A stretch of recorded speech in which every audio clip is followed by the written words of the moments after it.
Assalamualaikum warahmatullahi wabarakatuh. Kembali lagi di channel Berita Mistis. Untuk kisah kali ini masih ada sebuah cerita dari tulisannya M. Sidik Tanya Demit. Dan untuk kisah yang akan saya bawakan kali ini, sebuah kisah yang berjudul Rumah Tua di Sebelah Rumah. Sebelum kita lanjut ke ceritanya, tekan dulu tombol like video ini dan jangan lupa tekan juga tombol subscribe channel ini. Nyalakan juga lonceng notifikasinya agar tidak ketinggalan cerita-cerita lainnya. Dan buat teman-teman yang pengen belanja-belanja, nanti silahkan saja klik etalase yang ada di pojok kiri bawah, atau teman-teman bisa kunjungi link pembelian yang ada di kolom deskripsi. Dan seperti apa untuk kisah kali ini? Langsung saja kita masuk ke ceritanya.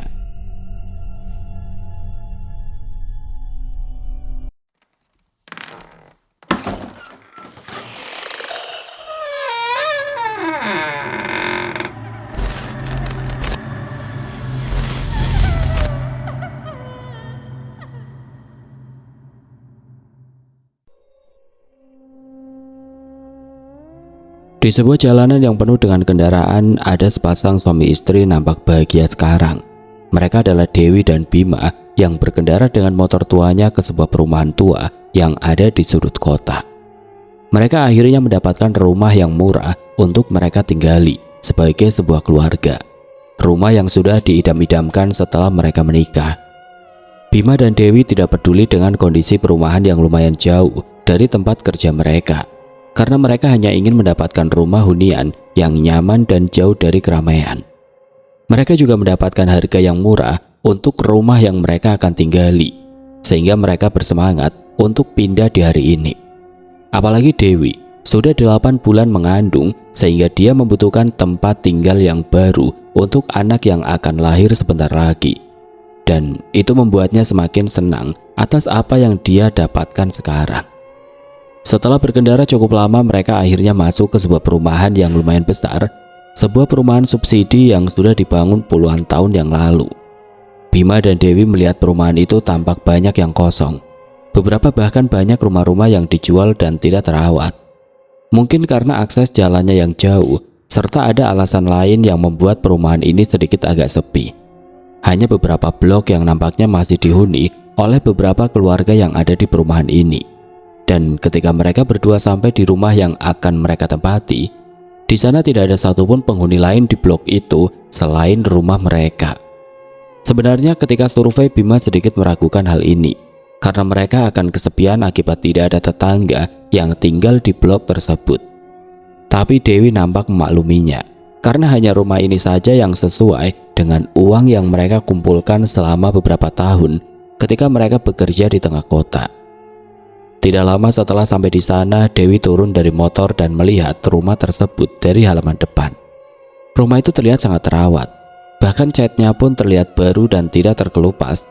Sepertinya rumah ini direnovasi terlebih dahulu sebelum dijual, karena melihat rumah-rumah yang lain yang kondisinya nampak rusak dan tidak terawat sepanjang jalan. Sambil menunggu mobil angkutan barang yang membawa barang-barang mereka, Dewi melirik ke sebuah rumah yang tepat di sebelah rumahnya. Sebuah rumah yang tampak berbeda dari rumah-rumah yang ada di blok ini. Desain dari rumah itu nampak seperti rumah biasa, bahkan mungkin bisa disebut rumah yang sudah sangat tua. Dia tahu bahwa sebenarnya rumah itu adalah rumah warga pemilik tanah di perumahan ini yang menjual tanahnya ke pihak perumahan. Namun ketika dia menjual tanahnya, dia membuat kesepakatan bahwa rumahnya tidak boleh digusur, dan dia ingin rumah ini masih berdiri kokoh di antara blok-blok perumahan yang ada di sekitarnya. Rumah itu nampak kosong dan rapuh. Beberapa atapnya sudah ditumbuhi oleh lumut berwarna hijau dengan catnya yang mengelupas. Beberapa kaca di jendelanya nampak pecah, lalu di sekitarnya nampak dipenuhi dengan rumputan dan ilalang yang tinggi, sehingga tampak berbeda dengan rumah yang akan dia tinggali sekarang. Entah mengapa rumah itu ditinggalkan, namun katanya mereka adalah keluarga yang tidak mempunyai keturunan, sehingga ketika pemilik rumah itu meninggal dunia, rumah ini jatuh kepada saudaranya, dan saudaranya enggan untuk menempati rumah itu hingga sekarang. Setelah hampir 20 menit mereka menunggu di depan rumah baru itu, akhirnya mobil yang membawa barang-barang mereka datang.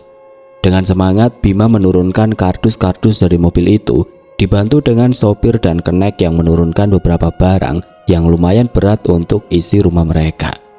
Sambil tersenyum, dia melirik ke arah istrinya yang duduk sambil mengusap-ngusap perut besarnya. "Akhirnya kita punya rumah sendiri ya, Mah," katanya sambil tersenyum lebar. Dewi membalas ucapan suaminya dengan senyuman, sambil melihat suami dan orang-orang yang menurunkan barang-barang di rumahnya. Dia kembali melirik ke rumah yang ada di sebelahnya. Entah mengapa seperti ada sesuatu yang membuatnya terus menatap rumah itu. Mungkin karena bentuk rumahnya yang tampak berbeda dari rumah-rumah yang ada di blok ini. Belum lagi rumah itu nampak sangat tua. Bahkan saking tuanya, dia bisa melihat kamar mandi yang terpisah di belakang sana, lengkap dengan sumur tua yang tertutup oleh papan bambu yang sudah lapuk dimakan usia. Namun setelah menatap rumah itu selama beberapa menit, dia seperti ada sesuatu yang aneh di rumah tersebut. Seperti ada yang mengamatinya dari balik jendela yang pecah ke arahnya. Entah itu hanya perasaannya atau memang ada yang sedang mengawasinya, Dewi hanya bisa memalingkan wajahnya dan melirik kembali ke arah suaminya yang sedang fokus menatap barang-barang yang ada di dalam rumahnya. Setelah barang-barang itu sudah tersimpan rapi di tempatnya, Dewi akhirnya masuk ke dalam rumah. Hatinya sangat senang ketika melihat kondisi tempat barunya. Rumah itu terdiri dari ruang utama yang tidak terlalu besar, lalu ada kamar utama yang berada di sebelah kiri, dan kamar anak yang ada di sebelahnya. Ada sebuah lorong kecil yang menghubungkan ruang utama ke dapur dan kamar mandi yang ada di belakang. Selain itu ada sebuah jendela kecil di dapur yang berguna untuk mengeluarkan asap ketika sedang memasak di sana. Bima nampak kecapean ketika dia selesai menata barang-barang di rumah itu. Dia duduk dan beristirahat sejenak di ruang utama. Sedangkan Dewi, dia berjalan ke arah dapur mencoba untuk membawakan minuman dingin untuk suaminya. Suasana dapur dan kamar mandi di rumah itu benar-benar terasa nyaman. Sepertinya pemilik sebelumnya benar-benar merenovasi rumahnya hingga nampak baru sebelum dibeli oleh mereka. Namun ketika dia sedang menuangkan air ke dalam gelas, tiba-tiba ada hawa dingin yang terasa olehnya dari arah jendela. Udara itu terasa berbeda sehingga dia nampak sedikit menggigil. Hal itu tentu saja membuat dirinya melirik ke arah jendela, dan dari dalam dapurnya jendela itu bisa langsung melihat kondisi belakang rumah tua itu dengan kamar mandinya yang sudah dipenuhi oleh rumputan. Tanpa ada rasa curiga, dia langsung menarik jendela itu dan menutupnya. Lalu tidak lama dia kembali lagi ke ruangan utama untuk memberikan minuman kepada suaminya. Rumah baru yang mereka tempati tampaknya benar-benar membuat mereka nyaman. Meskipun hanya keluarga mereka saja yang tinggal di blok ini, namun tampaknya mereka tidak peduli. Apalagi Dewi dan Bima memang seorang pekerja dan rumah hanya sekedar menjadi tempat beristirahat untuk mereka berdua ketika malam. Dewi tampaknya sedang sibuk mempersiapkan cuti kehamilannya, sehingga dia bolak-balik ke tempat kerjanya dan sering beristirahat duluan di dalam rumah itu hingga pagi menjelang. Sedangkan Bima, dia nampak fokus dengan sisa tabungannya dan pekerjaan sampingannya, karena mereka sudah mempunyai kesepakatan bahwa Dewi akan fokus di rumah ketika anak mereka lahir, hingga Bima harus mencari penghasilan baru di luar pekerjaannya sekarang. Tidak terasa 1 minggu pun berlalu. Dewi akhirnya sudah mengantongi surat cuti selama 3 bulan dari atasannya, sehingga dia kini tinggal di rumah sendirian. Sedangkan Bima berangkat bekerja dan meninggalkannya di sana. Suasana di blok perumahan itu nampak nyaman, tidak ada kebisingan, tidak ada motor atau kendaraan lain yang lewat, hanya ada dirinya dan rumahnya yang nyaman. Namun entah mengapa tepat ketika dia sedang tidur siang di dalam rumah itu, tiba-tiba dia terbangun dengan suara ketukan dari jendela dapur. Suara itu terdengar samar, seperti orang yang sedang mengetuk jendelanya beberapa kali, sehingga dia terbangun dari tidurnya. Dengan kondisi perutnya yang semakin membesar, Dewi nampak kesusahan untuk bangun. Dia harus hati-hati karena takut bayi yang ada di dalam kandungannya kenapa-napa apabila terburu-buru untuk ke dapur. "Siapa sih yang ketuk-ketuk jendela?" gumam Dewi sambil menggerutu. Dengan perlahan dia keluar kamar dan pergi ke dapur. Namun ketika dia sampai di dapur, dia tidak menemukan apapun di sana. Malah dia hanya melihat jendela dapur yang terbuka, sehingga ada hawa dingin yang masuk ke dalam sana. Dewi sempat melirik ke belakang rumah tua yang ada di sebelahnya. Namun dia benar-benar tidak melihat apapun di sana. Bahkan tidak ada jejak manusia yang mengetuk-ngetuk jendela tersebut. Mungkin angin yang nerbangin rumputan dari rumah sebelah sehingga terdengar seperti ketukan. katanya sambil menggelengkan kepala. Sambil menguap karena dia masih mengantuk di siang itu, akhirnya dia menarik lagi jendela itu agar tertutup rapat. Namun tepat ketika ia menutup jendela tersebut, dia menemukan jejak tangan yang berbekas di jendela itu. Itu seperti telapak tangan yang menempel di kaca jendela, dan hal itu membuat dirinya langsung membuka jendela tersebut dan melirik kembali ke arah rumah tua itu. "Apa ada yang jahil di sekitar sini ya?" katanya sambil menutup kembali jendela tersebut. Suara ketukan yang selalu muncul di siang itu rupanya tidak muncul dalam satu hari. Selama 3 hari Dewi tinggal di rumah itu, dan 3 kali pula dia mendengar suara ketukan itu di jendela belakang. Semuanya selalu sama. Suara itu selalu terdengar ketika dia sedang tidur siang, dan ketika dia datang ke dapur, suara itu menghilang dan digantikan dengan bekas telapak tangan yang membekas di jendelanya. "Siapa sih ini? Ganggu orang istirahat saja," kata Dewi sambil menggerutu. Jujur dia sebenarnya ingin tahu siapa mereka dan kenapa mereka melakukan hal itu. Apakah mereka adalah anak-anak dari blok sebelah atau mereka dari kampung yang letaknya di belakang perumahan ini. Awalnya dia ingin bertanya kepada penghuni blok sebelah yang masih banyak dihuni. Namun karena isi kandungannya semakin membesar, jadi dia tidak bisa berjalan jauh untuk sekedar berkunjung ke blok yang ada di sebelah bloknya. Di hari keempat, Dewi sengaja tidak tidur siang. Dia berusaha untuk menahan kantuk agar dia bisa melihat siapa yang sering mengetuk jendela rumahnya. Hingga sore menjelang tidak ada suara apapun dari jendela dapur. Bahkan saking penasarannya, dia duduk di luar rumah dan melirik ke arah belakang rumah tua yang ada di sebelahnya selama beberapa jam. Tidak ada apapun di sana, bahkan hanya untuk orang-orang yang lewat di dekat rumah tua itu. Sebenarnya, siapa yang mengetuk-ngetuk jendela itu? Dewi sempat berpikir seperti itu ketika sedang duduk di depan rumahnya. Namun tidak lama kemudian pandangannya tiba-tiba melirik ke arah rumah tua itu. Dan dia nampak melihat sesuatu yang aneh di sana. Dia seperti melihat ada sesuatu yang mengintip dari jendela yang pecah dari dalam rumah itu. Hal itu seperti yang dia lihat ketika pertama kali pindah ke rumah ini. Namun sekarang tampak berbeda, karena dia bisa dengan jelas melihat kedua mata yang menatapnya dan berkedip beberapa detik sebelum menghilang dari dalam rumah. Bukan hanya itu saja, bahkan dia mendengar suara orang yang melangkah di dalam rumah tersebut sebelum akhirnya ada hembusan angin sejuk yang terasa olehnya di depan rumah. Hal itu tentu saja membuatnya penasaran. Sebenarnya siapa yang dia lihat?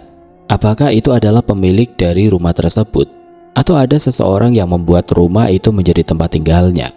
Dan itu adalah orang yang mengetuk-ngetuk jendela rumahnya selama beberapa hari ini. Awalnya dia ingin mencari tahu akan hal itu, namun dia nampak ragu apabila dia berjalan sendirian ke sana. Sehingga mau tidak mau dia harus menunggu suaminya pulang. Dan ketika suaminya pulang di sore harinya, dia akhirnya menceritakan semuanya. Awalnya Bima ragu dengan apa yang dibicarakan istrinya. Dia berkata bahwa rumah itu benar-benar kosong. Bahkan dia sendiri berkata bahwa dia pernah mengecek rumah itu ketika survei tempat ini.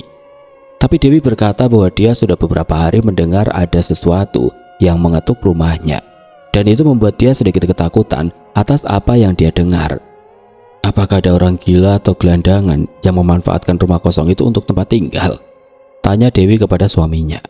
Dia juga mempertegas perkataannya dengan membicarakan sosok yang dia lihat dari balik jendela. Sehingga Bima yang mendengar cerita tersebut akhirnya mengalah dan berkata bahwa besok dia akan mengecek rumah itu dan isi di dalamnya.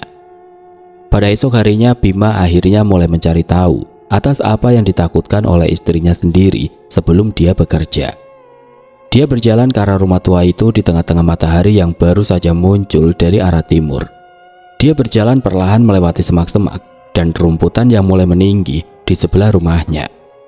Sedangkan Dewi, dia menunggu suaminya di depan rumah, mencari tahu apa yang ada di dalam rumah tua itu sebenarnya. Bima nampak kesulitan untuk bergerak di antara semak-semak dan rumputan yang ada di rumah tersebut. Dia merasa bahwa tidak ada satupun manusia yang masuk ke rumah ini karena tidak ada jejak kaki di sana.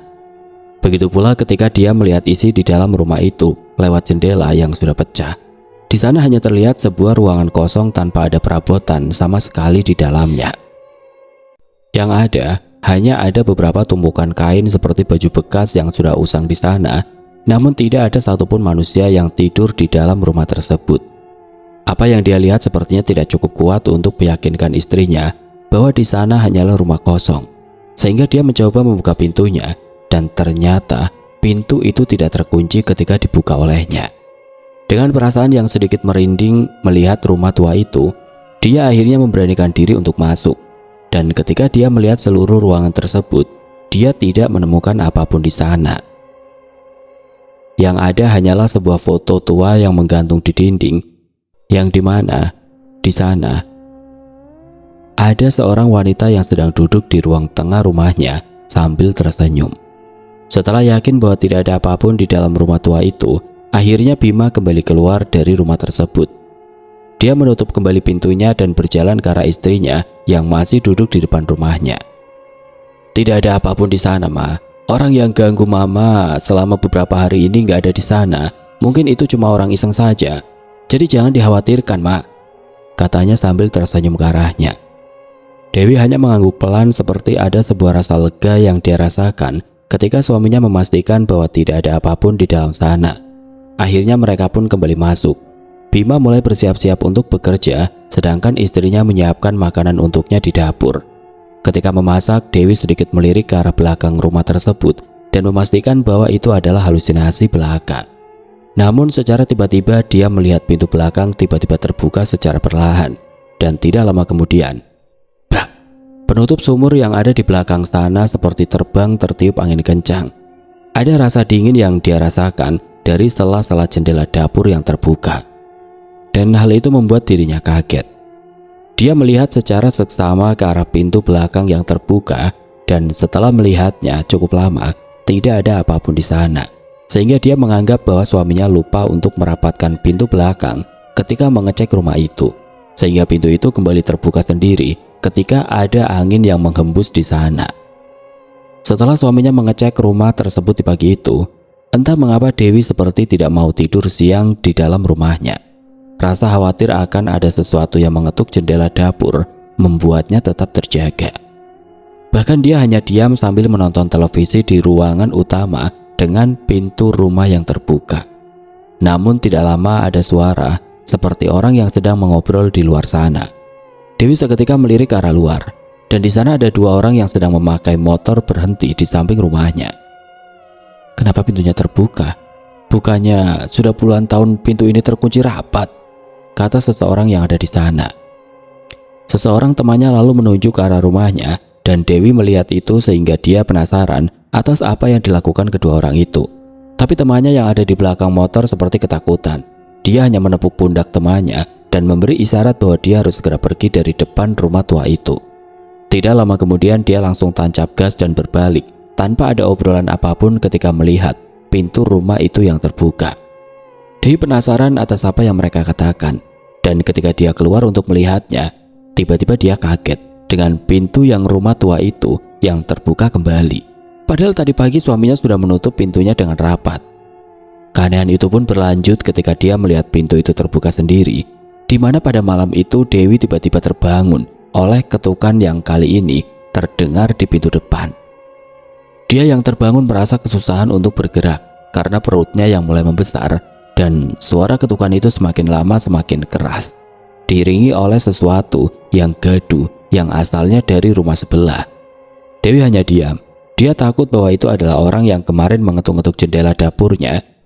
Hingga tidak lama kemudian dia mulai membangunkan suaminya yang masih tertidur lelap.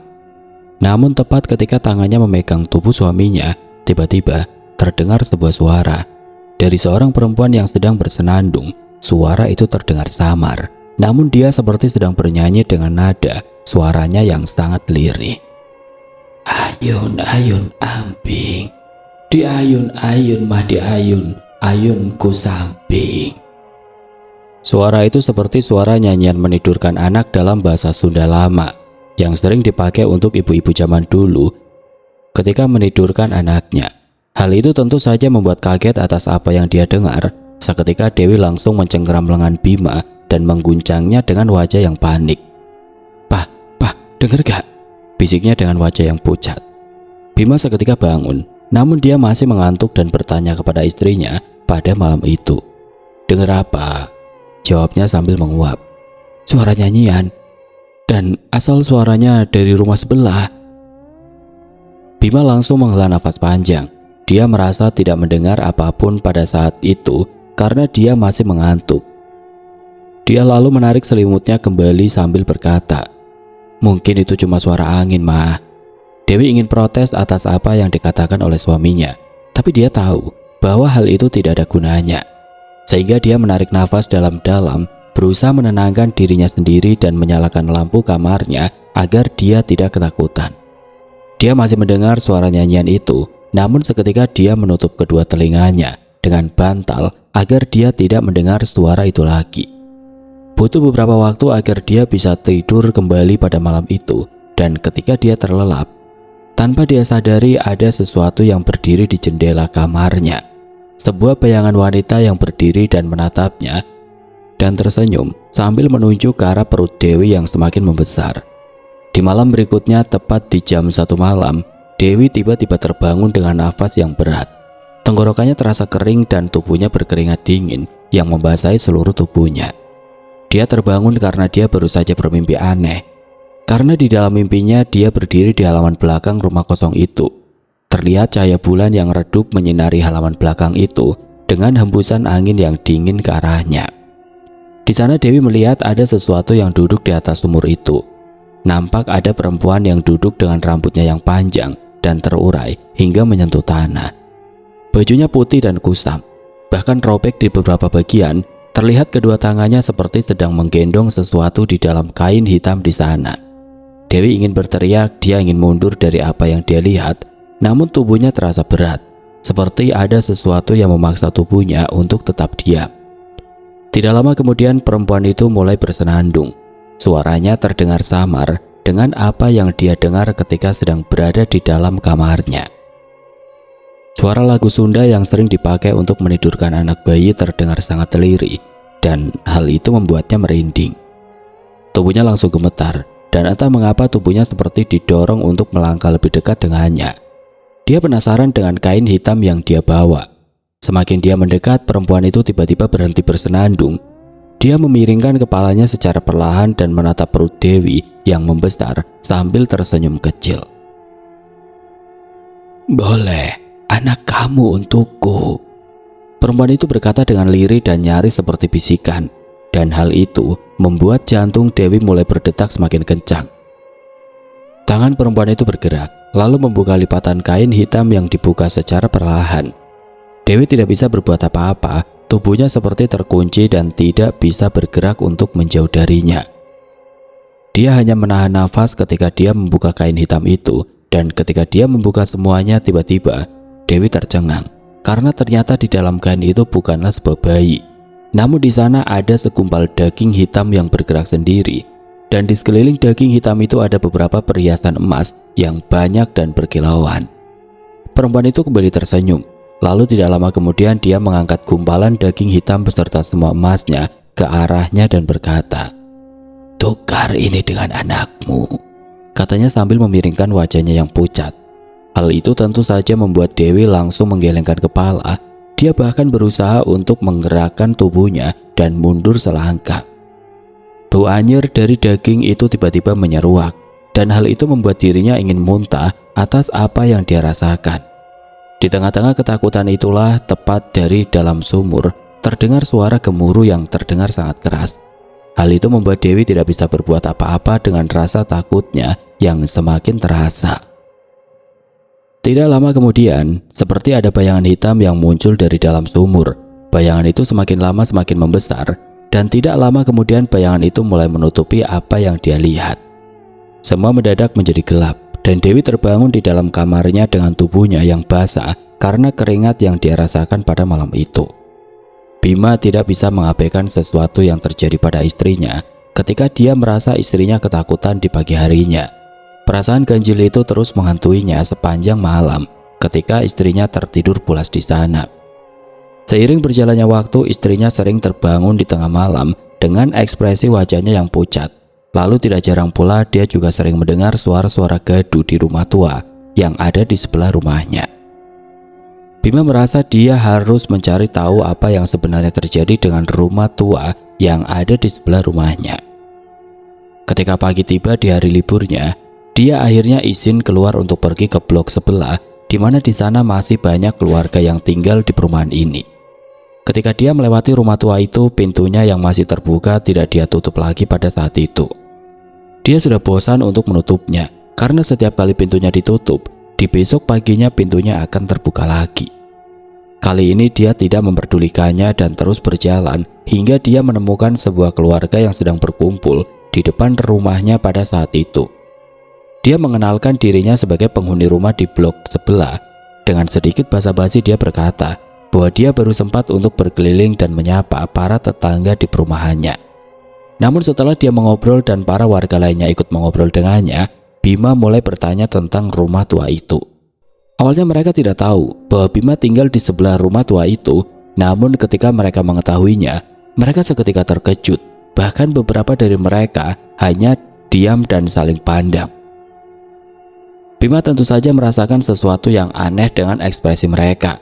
Dia tahu bahwa mereka tahu sesuatu, namun mereka seperti tidak berani untuk membicarakannya. Suasana mendadak hening dan Bima kebingungan harus berkata apa lagi. Setelah itu tiba-tiba ada langkah kaki terdengar mendekat kepadanya. Di sana terlihat ada dua pria datang dengan wajah yang tegang dan menghampiri Bima pada saat itu. Tidak lama kemudian tiba-tiba berkata, "Punten Pak, Bapak yang tinggal di sebelah rumah itu?" Tanyanya dengan nada yang pelan. Bima yang melirik ke arah mereka berdua tiba-tiba mengangguk pelan. Lalu tidak lama dia kembali berkata, "Pak, Bapak tahu siapa yang membuka pintu rumah tua itu?" Bima semakin kebingungan. Dia hanya mengangguk pelan dan menjawab, Aku yang membukanya. Itu terjadi karena istriku yang sedang hamil katanya melihat sesuatu di rumah itu. Dan aku memeriksanya, namun tidak ada apapun di sana." Hal itu seketika membuat kedua pria itu saling bertatapan satu sama lain. Dan tidak lama dia kembali bertanya, "Bapak emang saudara dari pemilik rumah itu dan mempunyai kuncinya?" Katanya dengan nada yang lebih pelan dari sebelumnya. Namun Bima seketika menggelengkan kepalanya kembali. Dia kebingungan dengan apa yang dikatakan oleh dua orang itu. "Enggak kok, aku lihat pintunya tidak terkunci ketika aku buka." Hal itu membuat semua orang terdiam. Mereka langsung memandangi Bima dengan wajah-wajah mereka yang pucat.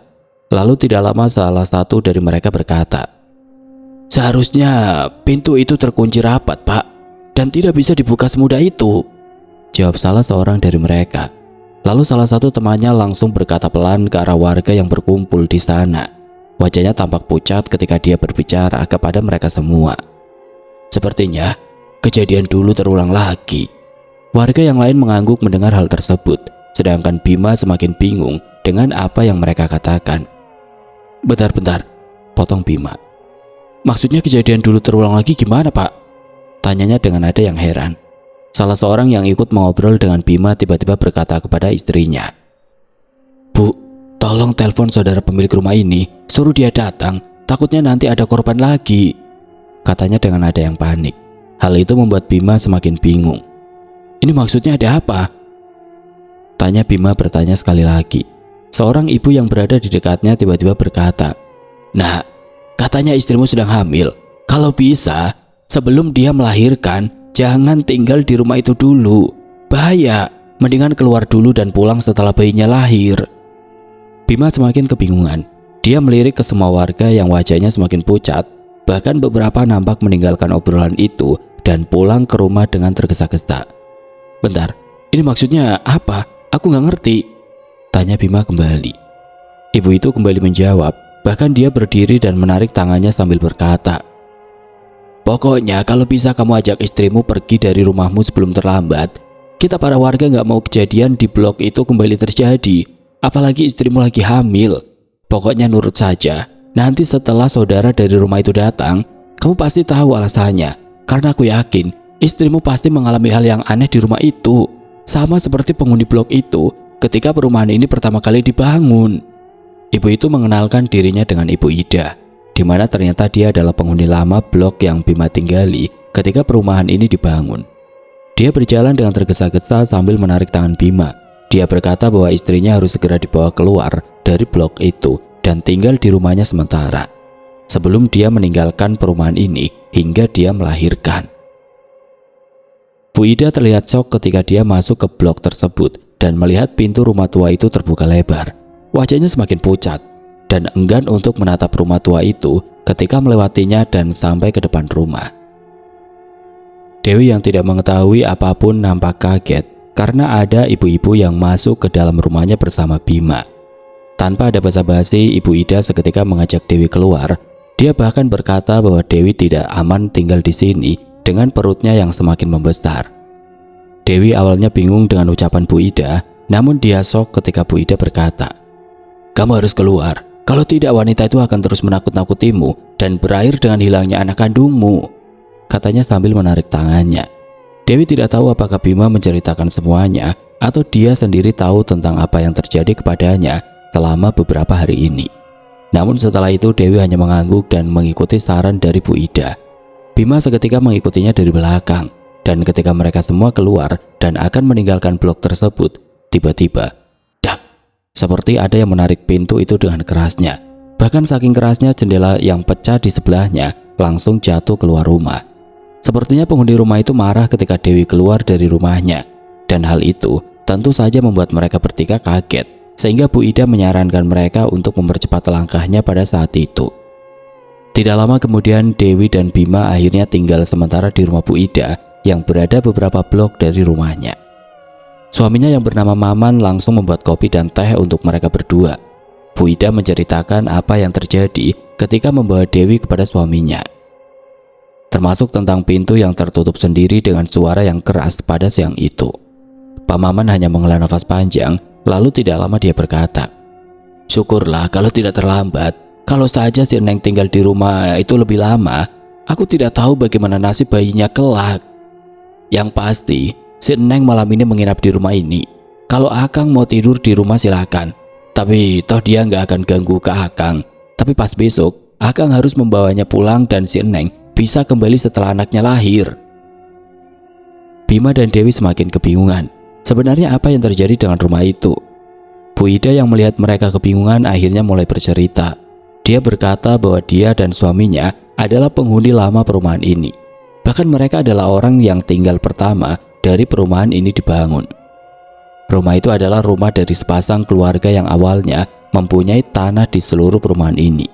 Ketika perumahan ini akan dibangun, mereka menjual tanahnya dengan syarat rumahnya tidak boleh digusur dan dibiarkan seperti itu hingga sekarang. Mereka adalah pasangan suami istri yang baik, bahkan tidak ada warga yang tidak mengenal mereka semua. Bu Ida juga bercerita bahwa dia dan suaminya awalnya tinggal di blok itu, tepatnya beda beberapa rumah dari rumah Bima dan Dewi. Dia senang tinggal di blok itu, begitu pula dengan para warga, karena pemilik rumah tua itu seringkali mengajak anak-anak bermain di halaman rumahnya. Bahkan tidak jarang mereka suka memberi jajan kepada mereka. Bu Ida bercerita bahwa pasangan itu ternyata belum mempunyai anak, sehingga wajar mereka baik kepada anak-anak yang ada di blok tersebut. Selama beberapa tahun mereka tinggal bahagia di blok tersebut. Bahkan ketika perumahan ini melebarkan unitnya ke beberapa blok yang ada di sebelahnya, mereka masih nyaman tinggal di sana. Namun ternyata ada sesuatu terjadi kepada mereka berdua. Mereka terkena musibah kecelakaan ketika mereka berangkat ke salah satu tempat di selatan. Kecelakaan itu merenggut nyawa mereka dan tidak ada yang selamat ketika tragedi itu terjadi. Awalnya para warga mulai berkabung.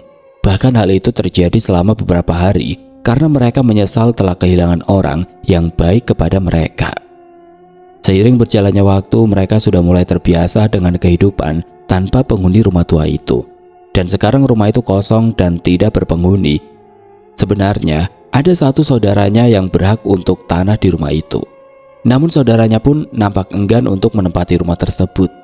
Kehidupan di blok tersebut akhirnya kembali berjalan normal ketika rumah tua itu sudah menjadi rumah kosong di blok tersebut. Namun setelah mereka meninggal, tiba-tiba ada sesuatu terjadi. Sesuatu yang menjadi teror bagi para warga itu. Setiap orang yang hamil di blok tersebut mendapatkan sebuah teror yang membuat mereka ketakutan. Semua yang mengalami teror di blok itu mengalami hal yang sama. Mereka didatangi sesosok perempuan yang meminta bayi yang dikandungnya. Dan itu membuat mereka tidak bisa tidur semalaman. Hal itu rupanya terjadi kepada Bu Ida. Dia ternyata menjadi salah satu korban dari teror itu, dan dia adalah korban yang kehilangan bayinya dan keguguran. Tapi di balik itu, Entah mengapa Bu Ida menemukan kain hitam berisi emas di belakang dapur setelah dia keguguran. Seperti mendapatkan ganti rugi setelah kehilangan anak yang dikandungnya. Namun karena dia masih trauma akan hal itu, dia memilih untuk membuang emas-emas itu dan memutuskan untuk pindah dari blok yang dia tempati. Ternyata hal itu membuat kehebohan di blok tersebut dan berakhir dengan pindahnya para penghuni blok itu secara satu persatu. Seiring berjalannya waktu, mereka mengetahui kalau suami istri di rumah itu melakukan sesuatu yang salah ketika mereka masih hidup. Mereka ternyata menginginkan anak, bahkan mereka melakukan perjanjian dengan salah satu makhluk yang bisa memberikannya anak. Di balik ramahnya mereka, ternyata mereka melakukan sesuatu yang di luar pemikiran para penghuni blok tersebut. Bahkan mereka rela menjual semua tanah yang mereka miliki untuk menjadi modal bagi mereka agar bisa memperoleh keturunan. Namun nyatanya, hingga mereka meninggal, mereka tidak mendapat apa yang mereka mau. Dan makhluk yang melakukan perjanjian dengannya kini bergentayangan dan meneror semua warga. Setelah apa yang terjadi di blok tersebut, salah satu saudaranya datang. Dia meminta maaf kepada seluruh penghuni blok itu dan dia berjanji akan melakukan sesuatu terhadap makhluk yang meneror para warga di blok tersebut. Dengan bantuan orang yang dia bawa, akhirnya dia melakukan sesuatu, yaitu mengunci rumah itu dan mengurung makhluk itu di dalam rumah. Dan entah mengapa, Bima bisa dengan mudah membuka pintunya dan istrinya mengalami pengalaman aneh selama dia tinggal di rumah tersebut. Setelah Bima mengetahui semuanya, akhirnya Bima memutuskan untuk memulangkan Dewi ke rumah keluarganya hingga dia bisa melahirkan anaknya. Selama Dewi tinggal di rumah orang tuanya, dia bisa tidur tenang. Tidak ada suara nyanyian, tidak ada suara ketukan di jendela, bahkan dia tidak bermimpi buruk di setiap malamnya. Sedangkan di perumahan itu, Bima bertemu dengan saudara dari pemilik rumah tua tersebut. Dia bersedia membantu menutup kembali rumah itu beserta makhluk yang membuat istrinya terganggu. Dia bahkan meminta maaf atas hal tersebut dan dia berjanji apabila istrinya kembali setelah melahirkan, dia bisa menjamin bahwa tidak ada gangguan lagi kepada istrinya. Tidak terasa akhirnya Dewi melahirkan bayi laki-laki yang sehat.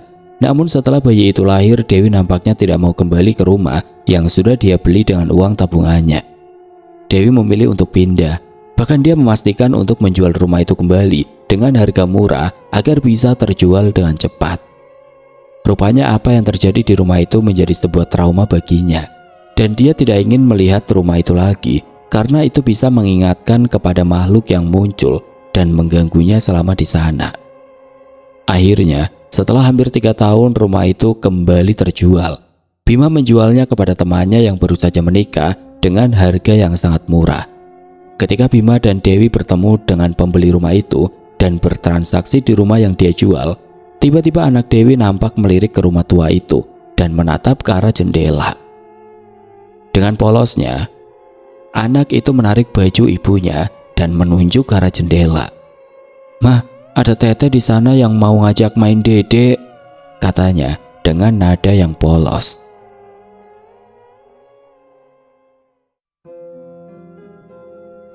Oke teman-teman, sekian untuk kisah kali ini. Bagaimana menurut kalian tentang kisah ini? Tulis komentar kalian di kolom komentar. Dan buat teman-teman yang baru bergabung, jangan lupa untuk like, komen, share, serta subscribe channel ini.